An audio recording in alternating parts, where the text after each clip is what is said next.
All right, I want to greet you all this morning in the precious name of the Lord Jesus Christ. May His grace and mercy, peace be upon each one of you. Let's go to the Lord in prayer. Our Father, which art in heaven, hallowed be thy name. Thy kingdom come, and thy will be done, on earth as it is in heaven. Father, we just pray that you would help us to be faithful to you, to bring glory and honor to you. Lord, that you would fill us with your Spirit, give us the words to say, give us the courage and the strength to be faithful to you, Lord. Again, we just thank you for your word. Help us hear it this morning. In Jesus' precious name. Amen. All right, let's open our Bibles to Luke chapter 16.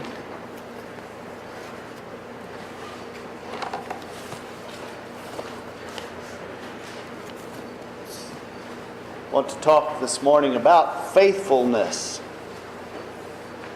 About faithfulness. We heard from the young people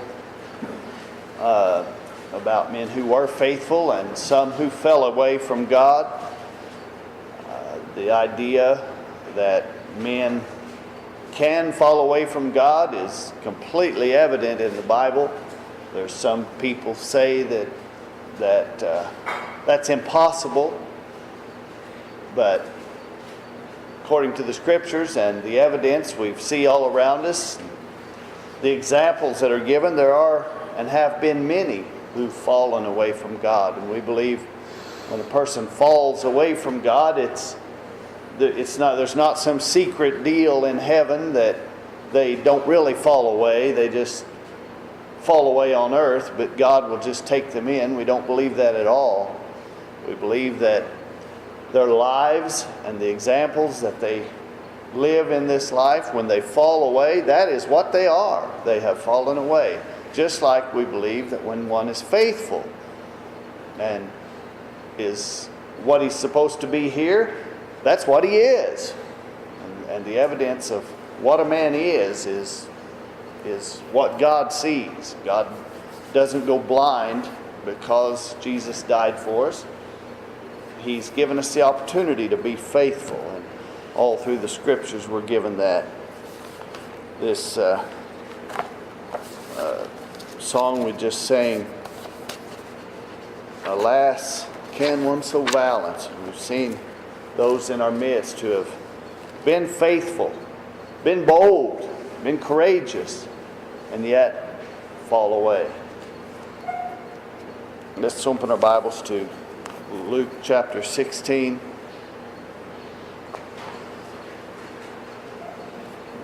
In verse 1 it begins to tell us about Now he was also saying to the disciples, there was a rich man who had a manager, and this manager was reported to him as squandering his possessions. And he called him and said to him, "What is this I hear about you?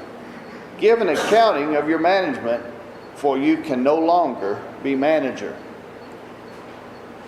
The manager said to himself, "What shall I do, since my master is taking the management away from me? I am not strong enough to dig. I am ashamed to beg.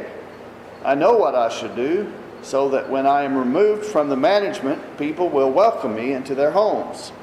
And he summoned each one of his master's debtors, and he began saying to the first, "How much do you owe my master?" And he said, 100 measures of oil. And he said to him, "Take your bill and sit down quickly and write 50. Then he said to another, "And how much do you owe?" And he said, 100 measures of wheat. He said to him, "Take your bill and write 80. And his master praised the unrighteous manager because he had acted shrewdly. For the sons of this age are more shrewd in relation to their own kind than the sons of light. I say to you, make friends for yourselves by means of the wealth of unrighteousness, so that when it fails, they will receive you into eternal dwellings." In verse 10, He who is faithful in a very little thing is faithful also in much. And he who is unrighteous in a very little thing is unrighteous also in much. Therefore, if you have not been faithful in the use of unrighteous wealth, who will entrust the true riches to you? And if you have not been faithful in the use of that which is another's, who will give you that which is your own? No servant can serve two masters, for either he will hate the one and love the other, or else he will be devoted to one and despise the other. You cannot serve God and wealth. The point I want to try to get out this morning is faithfulness. What is faithfulness? Faithfulness is having faith. It's hearing the Lord and trusting and being faithful to Him. Faithfulness is putting our heart and our soul and our mind into trusting the Lord. All around us we have people who are religious. Whatever form of religion you want to talk about. But faithfulness. What is faithfulness? In Matthew, Jesus spoke in verse 12, chapter 12, Matthew.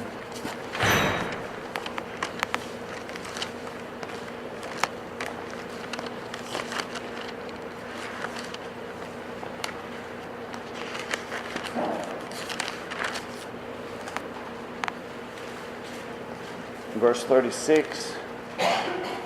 No, let's begin in 33. Either make the tree good and its fruit, or make the tree bad and its fruit bad. For the tree is known by its fruit. You brood of vipers, how can you, being evil, speak what is good? For the mouth speaks out of of that which fills the heart. The good man brings out of his good treasure what is good, and the evil man brings out of his evil treasure what is evil. But I tell you that every careless word that people speak, they shall give an account for it in the day of judgment. For by your words you will be justified, and by your words you will be condemned. We often hear this verse quoted about that every careless word that people speak, they shall give an account of it in the day of judgment. Sometimes we hear that in the context of, just don't say very much, because just the things you normally talk about, that's just a careless word. But I want to bring that to what I really think he's talking about. He was talking about people, to the Pharisees. He said, you brood of vipers, how can you, being evil, speak of all these good things? It was people who were speaking words that didn't believe them, that didn't have faith in them. It wasn't just talking about the weather. It wasn't just talking about something that just as we daily talk. He was talking to people who were faithless in their religion. It was people who had a faith, who had a doctrine, who had things that they were able to speak well of, but their words were idle because there wasn't anything behind them. There was no truthfulness in them. There were just great words of religion, great doctrines, possibly perfectly correct in their doctrines, but their words were idle. They meant nothing. They meant nothing. There was no faithfulness in them. We talk about people falling away, and we've seen them. We've saw people that have come and they've grabbed a hold of the faith, and they were very devout and very strong and bold and courageous and suffered for the faith. But then soon they began to get cold, and things began to get hard, and it began to get too difficult, or they began to get bored, or the new wore off. I don't know what all could happen. And they go back to the world and renew those old traits that they once had, that they had forsaken, and now they've gone back in, and it seems they go back 7 times worse than what they were, like the Bible talks about. That's one way of falling away. But there's another way of falling away. It's just falling asleep. It's just falling asleep. They don't leave church. They still come to church just as regular as they always did. And I think this is probably compasses more people in the church than those examples of someone just falling away. It's the people who just come to church and they just fall asleep. They go through the routines and they just fall asleep. They still come to church. They still say the right words. They still know all the right doctrines. But there's no faithfulness in it other than just being religious to your religious duties. It's all there is to it. Faithlessness. They just go through their life saying all the right things, believing all the right things, but that's all there is to it. It's dead. The Bible talks about that. The churches in Revelations. Wake up, he said, to this sleepiness that comes upon us. And it's very real. It's probably the most dangerous thing in the church. How do we be faithful? You know, a lot of times we think of being faithful because we're very active and we're just really doing something big and bold. And we know people who are just ready to go all over the world to do something. But they can't even get along with their neighbors. They can't even get along with the church. They can't even get along. They can't love their brother. How do you be faithful? This verse talks about it. It says, if he that is faithful in the little things will be faithful in much. Where does faithfulness begin? It begins with the little things. I think it's Mother Teresa talked about, don't worry about conquering the world. You go home and be faithful in your family. In Acts it tells that the apostles, they took the gospel. It said they began in Jerusalem, then went into Samaria, and then into the uttermost parts of the earth. We want to go to the uttermost parts of the earth. But what are we taking to the uttermost parts of the earth? If we can't take the very heart of being faithful right at home, right here, we have no business going to Samaria or the other uttermost parts of the earth. But yet, we see people doing that, and everyone looks upon them and thinks, wow, they're really doing something. But if we don't have faithfulness, it's all idle words. It's all idle words. It's pretty easy to get disappointed and get discouraged. It's pretty easy. I think that's one of Satan's biggest tools, the simple discouragement. We read the Bible and we read about the great things people do. But when we read the Bible, we usually only see the exciting things that each one of these people do. We see Daniel in the lion's den, how his great faith overcame the lions. We see Peter and Paul and the apostles. We read the stories and the histories of men of faith throughout history. And we read one little bitty portion of their life.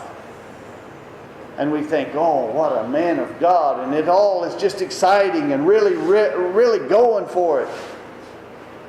But that's just one little place. The way they got to that one little great thing in their life was a whole lot of little faithfulness in the little things. We read stories of armies and military men and the battles in history. And we hear about these battles and how someone wins a battle.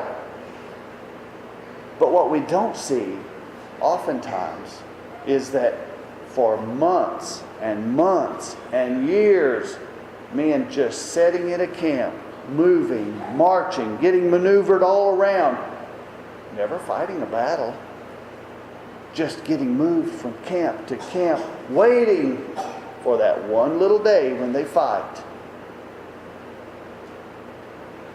And all of that time that they're in camp, they could get discouraged. They could lose heart. They could get tired of it. They could murmur against the leader. They can do all of those things and not be ready for the battle. That's where the battle is lost. In all that time waiting for the battle. And so people try to create their own battles. They try to create their own things. They try to go off and do something great. And then when the opportunity for the real battle comes, they miss it. They miss it. We're at war. And our enemy is like a raging lion, seeking whom he may devour.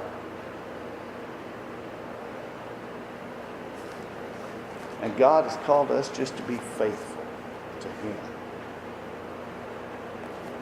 Just to be faithful.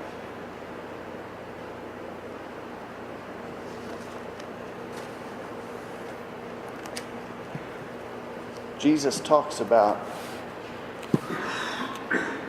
faithfulness. And He gives the marriage as an example. What I want to talk about is real loyalty. The Bible talks about divorce and remarriage. And Jesus said that we're to marry, and it's for life. And sometimes we look at situations, and we look at things, and we think, I look in my own situation, and I just think, I've lived single now for almost 20 years. And there's been times that it's just been, I'm not supposed to live like this. I don't like living like this. And it's easy to get discouraged. And the only thing that I can come back to, that other than a few words that Jesus taught, and the principle that He taught, is that I made a commitment a long time ago that I was going to be faithful. That I was going to be faithful to my wife until I died. I made that commitment a long time ago. And that gets pretty difficult sometimes. Whenever, even out of her own mouth, she said, I've spent my life trying to destroy you. my enemy.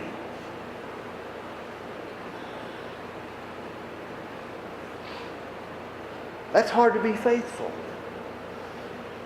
But that's where faithfulness is put to the test.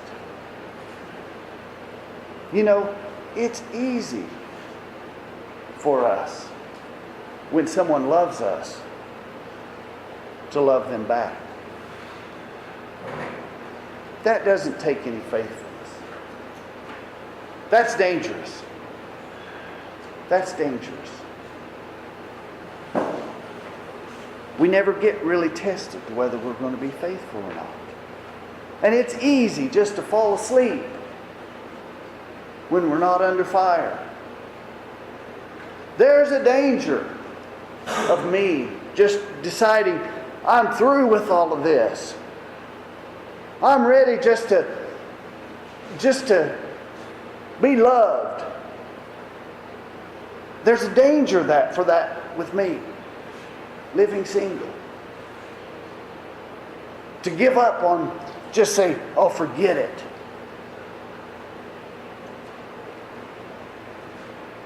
But I made a commitment. And it's hard. And I'm tempted and tested and tried continually. And I don't always do the best. I fail a lot. But it comes down to, am I going to give up or am I going to be faithful? Am I going to keep pressing on or am I going to be faithful? And that's a real question and a real struggle every day. Am I going to just get up today and be faithful? Am I going to fall down and then get back up, or am I going to be faithful? And it's a real struggle. And there's a real danger. Real danger. But there's just as real danger of just falling asleep because I got everything all in order and everything just right. You know, there's not much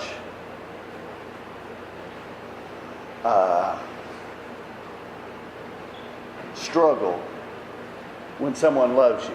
When you're married to the perfect husband,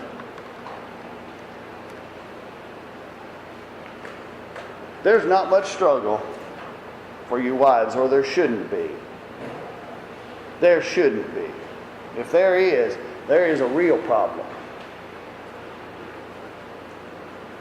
There shouldn't be much struggle for a woman or a man that's got the perfect wife. There's not much test there. There's not much struggle there. There's not much battle there. Or there shouldn't be. But sometimes when they're not perfect, that is when you have the opportunity to do what's right. To do what's right. That's when you're tested, and I think that's why you have problems. Just to see if you're going to be faithful. Just to see whether you're going to just hang in there. Just to see if you will take care of that little thing right there in front of you. And if you're faithful in that, God will give you something else. The more faithful you try to be, the more that faithfulness will be tested. Yep. You can just come to church, say the right things, get up and speak your little Bible verse on Sunday mornings. You can talk about the doctrine. You can talk about all those things. Just live a quiet, peaceable life and never have any real test at all. That's more dangerous than facing a battle that you know every day you have to face. That's going to be the dangerous thing. That we learn how to speak all these words, these idle words. And we're going to stand before the Lord on Judgment Day and say, well, Lord, I believed in divorce and remarriage. I believed that we shouldn't pile up riches. I believe that we should forgive our enemies. I believe that we should love our enemies. But I've never had any. Never tested. Never tempted.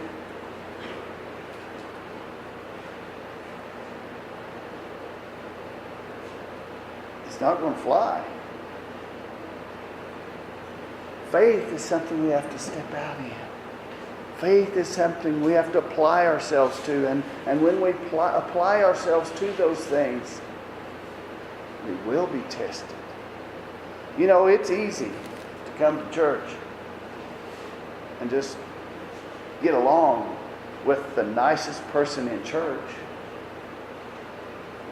It's easy to come to church and love the brother that just loves and just helps and just is always right there. It's easy to do that. The sister that's always just got things in order, just calm and cool and collected, always thoughtful, always taking care of things. It's easy to love that. But then when one of the brother isn't pulling his part, isn't doing his share, kind of causing problems, what do we do with them? We start complaining, get disgusted. Jesus said, so what if you salute your brother? So what if you can get along with the person that's perfect? What good is that? I say to you, love your enemies. That is where the test is. That's where the battle's at. Love your enemies. That doesn't necessarily, this verse that he's talking about, idle words, you know, we go out on the street and preach. Our message is hard sometimes. People don't like our message. That's not what I'm talking about. Just being all nicey-nicey. When someone's wrong, it's wrong. And there's nothing wrong with pointing out that they're wrong. We should do that. To love them, we will do that. That's all we can do. But when people rise up and turn against us and just try to tear things up,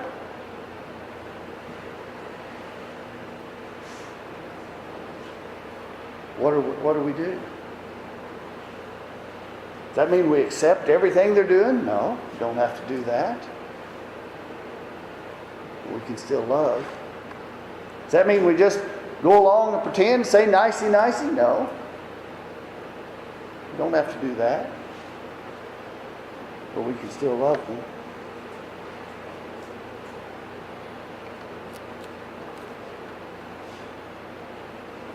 God gives us tests. God puts us in places where we have to decide whether we're going to trust Him or not,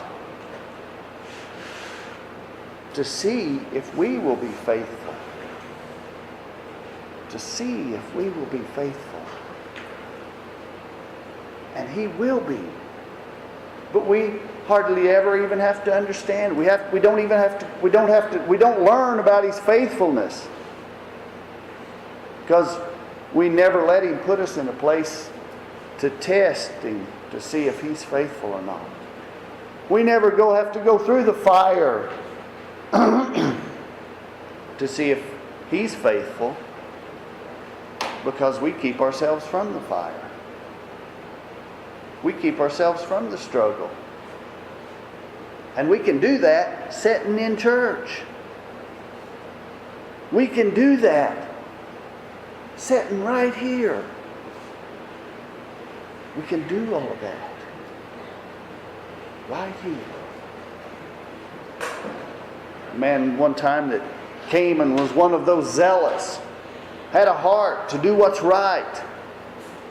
And I remember his struggle he had. He said, if I just go along and just kind of kick back and take it easy and just coast, everything goes great. But when I truly, really just try to follow the Lord, everybody comes down on me. I just get it from everywhere. And I get tired of it. All I want to do is coast. And I told him, you can't coast.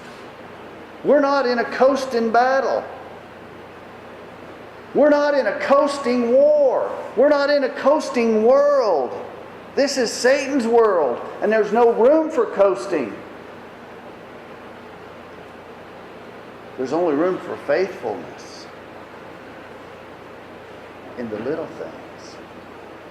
Faithfulness. And let the whole world come against you. Let Satan unleash everything he has against you. Be faithful. When you do that, you'll know the test.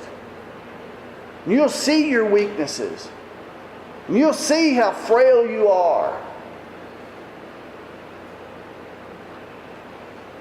And you'll see that you are nothing. But you can learn about God's faithfulness. Sometimes God's got to show me what I can do and what I'm capable of. And how weak I am. Sometimes He shows me that. And I don't like seeing it. I'd lots rather appear and just be righteous and holy and just appear all good and everything just going smooth and I've got it under control and I know all about God. I'm a man of God. But it's idle words. It's idle words. God shows me what I am sometimes. He lets me see what I am. I think one of the things that saved me from religion whenever I was a boy was God letting me go for a while and saying, here you are, this is what you are and what you're capable of. I didn't think I was capable of a lot of the things that I wound up doing. I didn't think I was capable of that. Thought I was better than all of that. He let me go right to the bottom. Say, this is what you are without me. Now, I'm not talking about Him just doing it all and we're just saved because we're saved. I'm talking about we've got to trust Him and be faithful to Him and walk this battle, walk this fight every step of the way, choosing, am I going to do it my way or am I going to do it His way? And we can only know His greatness and His mercy and His compassion and His faithfulness whenever we see ourselves the way we are. When we actually let Him show us who we really are.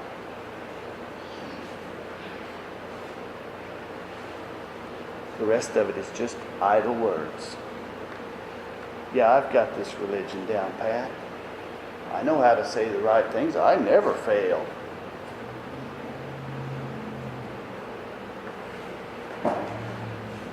I can't stand people. I can't stand to be around people who are weak. I can't stand to be around people who might be tempted or tested. Idle words.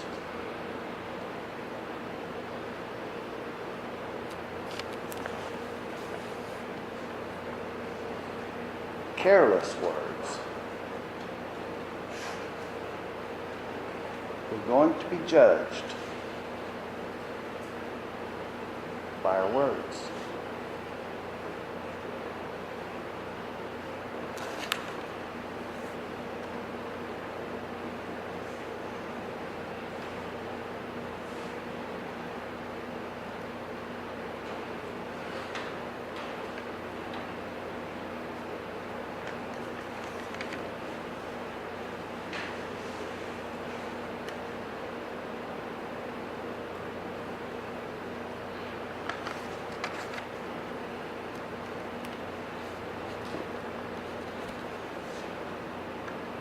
those that are faithful in the little things will be faithful in much. Those little things. Just trusting in the Lord. Just going through the test that He gives us. Just coming to the Lord and saying, "Here I am, Lord. Here I am. Everything that I have is yours. Everything that I could have is yours. Everything that I want is yours. Here I am."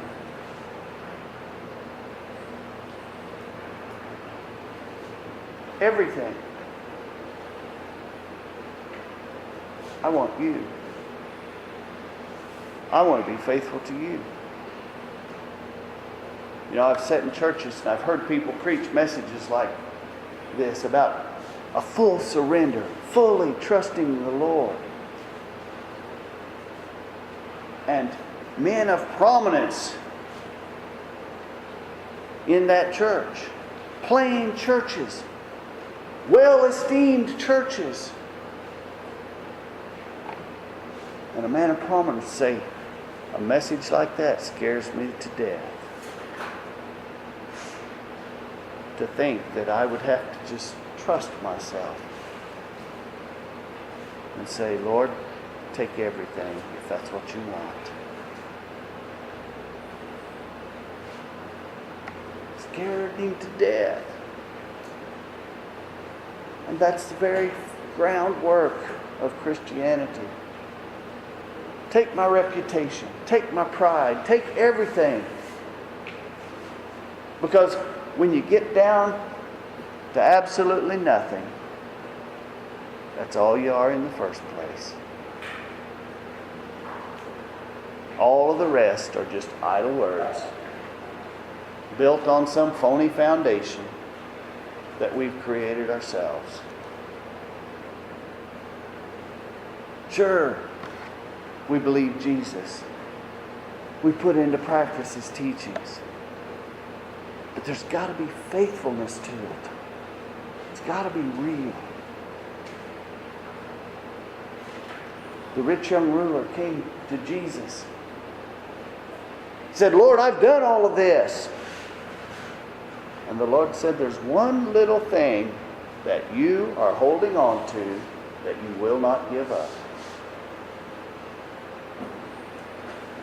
Doesn't matter what it was. It don't matter what it was. "Lord, I'll do this, but just don't touch this. I'll give you everything, but don't touch this one thing. I'll give you everything, but I won't give you this one thing. I'll do whatever you want except for."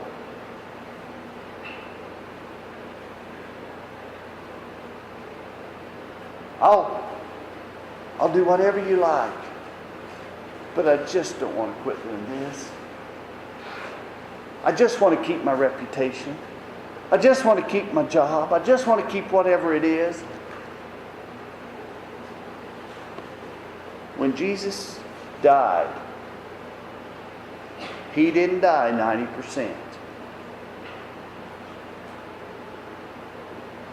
He didn't die saying, "God, everything but this one little thing." He said, "Thy will be done." That's where the faithfulness comes in. I got a sign last night that said, "Sin is a choice." That just really bothers people. Because most people don't think sin is a choice. Because they have no choice. They're a part of this world. They know that they can just be tossed and turned and manipulated. And they wind up doing things that they have no power over. So they don't think they have a choice to sin. But Jesus gives them the choice. And it's not just about those little individual sins. The choice is, who is your master going to be? Who are you going to be faithful to? That's the choice we have. Because Jesus died and rose again, we have that choice to be free if we will. But we try to hold on. I can't give up that. I can't let go of this.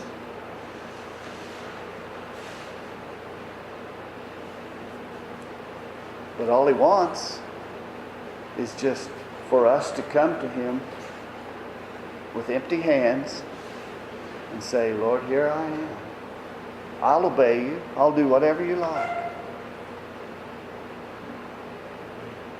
I just want to be faithful. I just want to be faithful.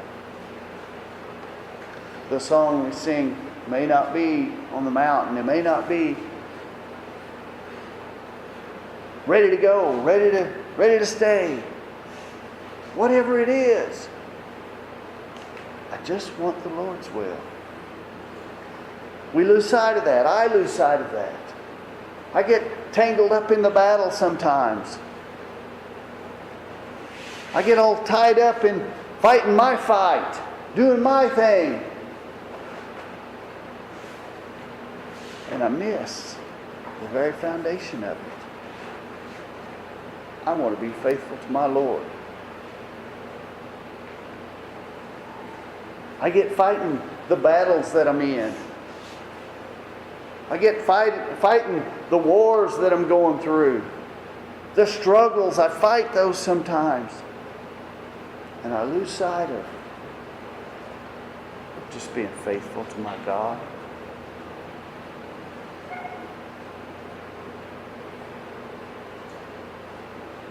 I get discouraged sometimes because of the battles that I'm fighting. And I forget about Him being faithful. And that all He asks of me is to be faithful to Him. Fully surrendered. I don't like a lot of the situations I find my life in.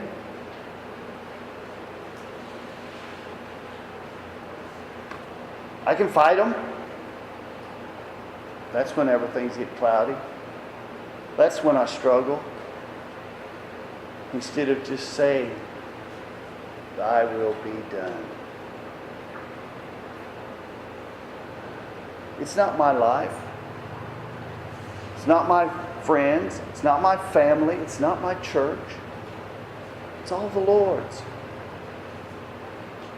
It's not the path that I've laid out for my life. It's His path.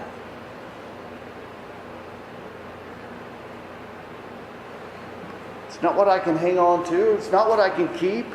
It's what I can lose. To be faithful.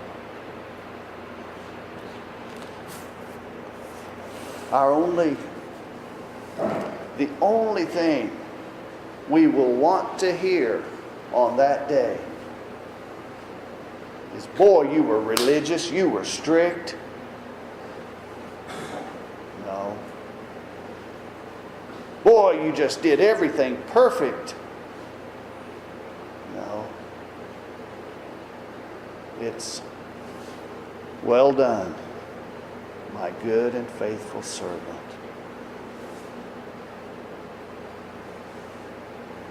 That's the only thing we're going to want to hear. That's all. If we're wanting to hear something else, we're going to hear something else. Depart from me.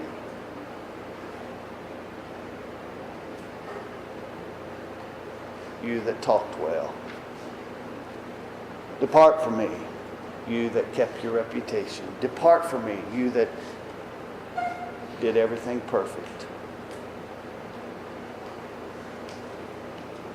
Well done, thou good and faithful servant.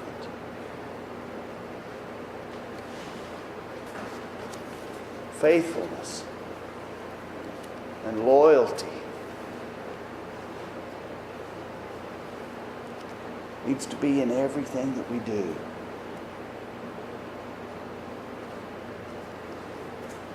It runs deep.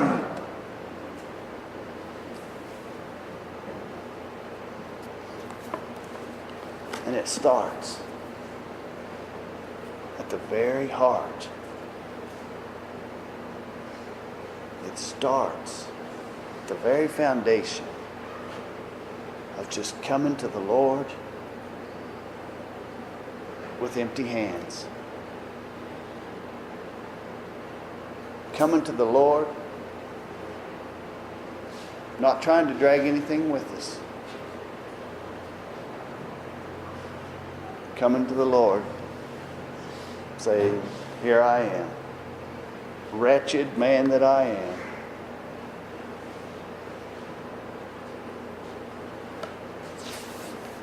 I want to be faithful to you. Let's go to the Lord in prayer. Father, we thank you again for your goodness and your mercy to us. Help us, Lord, I pray, that we just lay everything on the altar. Lord, that thy will would be done in our lives. Help us to see clearly eternity, Father. Lord, that we would each carry out the small task that's before us, Father. Whether it be leading, submitting, obeying, whatever it is, Father. Whether it means letting go, whether it means going, just giving up, but just trusting, walking in the path that you set before us. Help us in Jesus' name. Amen.